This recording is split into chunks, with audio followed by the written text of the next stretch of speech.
Hi friends, ലെയാസ് ആർട്ടിലേക്ക് സ്വാഗതം. നമുക്കിന്നൊരു പുതിയ ഐറ്റം ഉണ്ടാക്കാം. ഇതിപ്പോൾ ഞാൻ എടുത്തിരിക്കുന്നത് മക്കാനയാണ്, അതായത് നമ്മുടെ ലോട്ടസ് സീഡ്.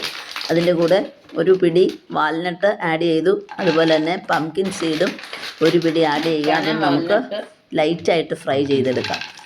അതോടൊപ്പം നമുക്ക് കുറച്ച് ഡേറ്റ്സ് വേണം. അതിന് കുറച്ച് ചൂടുവെള്ളം ഒഴിച്ച് ഒന്ന് കുതിർക്കാൻ വയ്ക്കാം. അപ്പോൾ ഈ ഫ്രൈ ആക്കിയ ഐറ്റംസ് എല്ലാം കൂടി നമുക്കൊന്ന് മിക്സിയിൽ പൊടിച്ചെടുക്കാം. ആ പൊടിയുടെ കൂടെ നമുക്ക് ഈ കുതിർത്ത് വച്ചിരിക്കുന്ന ഡേറ്റ്സും കൂടി ആഡ് ചെയ്യണം.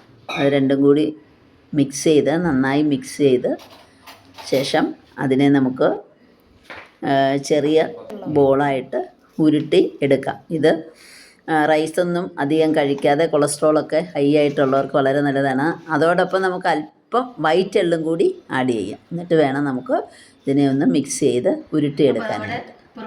ചെറിയ ഉരുളകളായി എടുക്കാം. ഇതപ്പോൾ എല്ലാവരും ചെയ്ത് നോക്കാം. Okay, bye.